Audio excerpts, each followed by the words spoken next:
Welcome to Telangana వెలుగు. నేను మీ రాజు.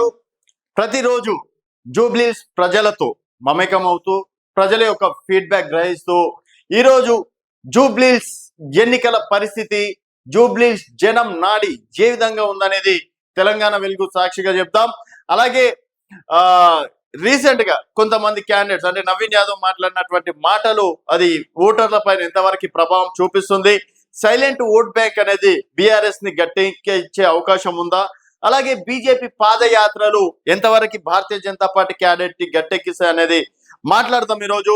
So జూబ్లీస్ ఓటర్లు ఎటు వైపు కేవలం ఇంకా 8 రోజులే అనుకోవచ్చు, ఎందుకంటే 9వ తేదీ నాడే ప్రచారాలు లాస్ట్ కాబట్టి ఈరోజు నవంబర్ 1. సో కేవలం ఈ 8 రోజులలో మరి ప్రజలు ఎటు సైడ్ మొగ్గు చూపుతారు అనేది ఒకసారి చూసుకుందాం. సో ఇక్కడ కాంగ్రెస్, అలాగే బీఆర్ఎస్, అలాగే బీజేపీ. సో ఇక్కడ చూసుకున్నట్టయితే 100కి మనం జస్ట్ ఓన్లీ చేద్దాం. ఇక్కడ ఏంటంటే 100%లో నవీన్ యాదవ్ మొన్నటి వరకు 60% మెజార్టీతో ఉండే 140% తోటి బీఆర్ఎస్ పార్టీ ఉండే. సో ఎప్పుడైతే నవీన్ యాదవ్ నోరు జారారో జూబ్లీస్ అనేది నా ఇల్లు, జూబ్లీస్ లో ఎవరైనా బీఆర్ఎస్ నేతలు అలాగే వారి బాస్ వచ్చినా కూడా జూబ్లీస్ దాటను అని చెప్పేసి ఏదైతే మాట అన్నాడో అదనేది ఒక్కసారిగా 5 to 10% ఓట్ బ్యాంక్ అనేది చేంజ్ చేసింది. సో ఒక్క మాటతోటే చేంజ్ చేసిందా అంటే డెఫినెట్ గా చేంజ్ చేస్తుంది. దానికి చిన్న ఎగ్జాంపుల్ చెప్తాను నేను. 2019 దుబ్బాక ఎలక్షన్స్, 2019 2020 అనుకుంటా, 2020 దుబ్బాక ఎలక్షన్స్.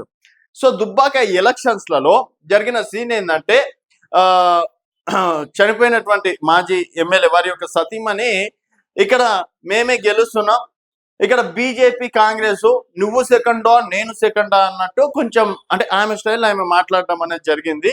సో దాన్ని భారతీయ జనతా పార్టీ నేతలు బాగా ట్రోల్స్ చేసింది. అంటే మాట్లాడడానికి రాని వారికి మీరు అవకాశం ఇస్తే అదే ప్రశ్నించే గొంతుగా రఘునందన్ రావుకి అవకాశం ఇవ్వాలని చెప్పేసి ఒక్క పాయింట్ అనేది తీసుకెళ్లి రఘునందన్ రావు గారికి ఒక 5 to 10% ఓట్ బ్యాంక్ అనేది ఒక్క డైలాగ్ వల్ల మారడం అనేది జరిగింది.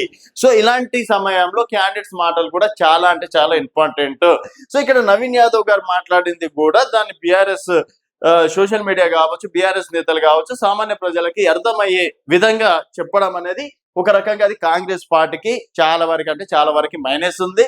అండ్ నిన్న రోడ్ షోలో కూడా రేవంత్ రెడ్డి గారు ఇప్పుడు ఒకవేళ మీరు గనక బీఆర్ఎస్ ని గెలిపిస్తే ఉన్న కరెంటు పోతుంది, తర్వాత ఉన్న ఫ్రీ బస్సు పోతుంది. సో ఇక్కడ కేవలం ఈ జూబ్లీహిల్స్ ఉప ఎన్నికలు రాష్ట్ర ఉప ఎన్నికలు కాదు.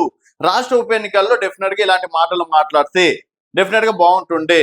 ఇది ఏంటంటే ఒకవేళ మీరు తప్పులు చేసినా తెలుసుకుంటారు. నేను చెప్పేంత పెద్దోని కాకపోవచ్చు, బట్ నాకున్నంత వరకు అనుభవంతో 9 సంవత్సరాల జర్నలిజం ఫీల్డ్ తో గతంలో కూడా నేను వేరే వేరే ఛానళ్ళ నుంచి ఎన్నో సర్వేలు కూడా చేయడం అనేది జరిగింది. దాదాపుగా అవి సక్సెస్ఫుల్ గా కూడా కావడం అనేది జరిగింది. సో ఇప్పుడు ఉన్నటువంటి గ్రౌండ్ లెవెల్ అని మాట్లాడుతున్నా, ఈ పార్టీకి ఆ పార్టీకి సపోర్ట్ అని కానీ దయచేసి అనుకోకండి.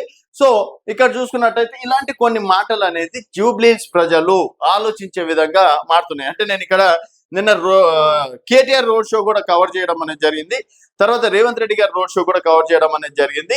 సో ఇక్కడ రేవంత్ రెడ్డి గారి రోడ్ షోలో కొంతమంది మాట్లాడినటువంటి మాటలు ఏంటంటే, సో ఇప్పుడు ఈ ఉచిత బస్సు, తర్వాత రేషన్ కార్డులు, తర్వాత సన్న బియ్యం, ఈ 3 విషయాలు తప్ప వేరేవి 2 సంవత్సరాల్లో ప్రభుత్వం ఏం చేసింది.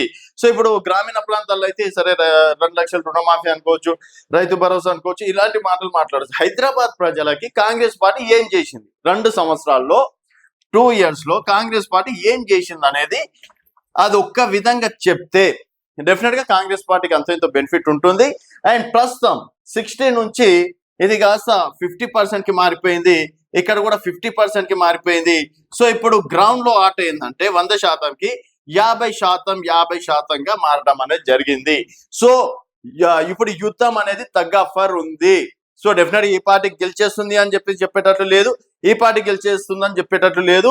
1 week బ్యాక్ సర్వే చూసుకున్నట్టయితే ఇక్కడ నేను నవీన్ యాదవ్ కి కొంచెం ఎడ్జ్ ఉందని చెప్పేసి చెప్పడం అనేది జరిగింది. బట్ ఇప్పుడు మాత్రం తగ్గ ఆఫర్, ఇద్దరు 50% ఇద్దరు కూడా ఒకే స్టేట్మెంట్ లో ఉన్నారు. ఈ 9 రోజులు ప్రచారం ఎవరైతే బాగా చేసుకుంటారో డెఫినెట్ గా వారికి విన్ అయ్యే అవకాశం ఉంది. విన్ అయినా కూడా 5 నుంచి 10,000 ఓట్ బ్యాంక్ అనేది దాటడం కష్టం. ఇది గ్రౌండ్ రిపోర్ట్. ఇంకా భారతీయ జనతా పార్టీ గురించి మాట్లాడుకుంటే గతంలో 25,000 ఓట్లు రావడం అనేది జరిగింది. సో భారతీయ జనతా పార్టీ ప్రచారం విషయంలో చాలా వరకు వెనుకబడి ఉంది. సరే పాదయాత్రలు చేస్తున్నాం, గ్రౌండ్ వర్క్ చేస్తున్నాం, మేము సైలెంట్ ఓట్ బ్యాంక్ అనేది కష్టం.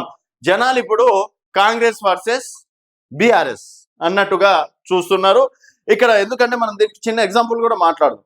బీఆర్ఎస్ పార్టీకి 0 సీట్లు వచ్చిన ఎంపీ ఎలక్షన్స్ లో అంటారు కదా, అప్పుడు ఏంది కాంగ్రెస్ వర్సెస్ బీజేపీ. సెంట్రల్ ఉంది కాబట్టి, ఇక్కడ అధికారంలో లేదు అప్పుడు బీఆర్ఎస్ కాబట్టి.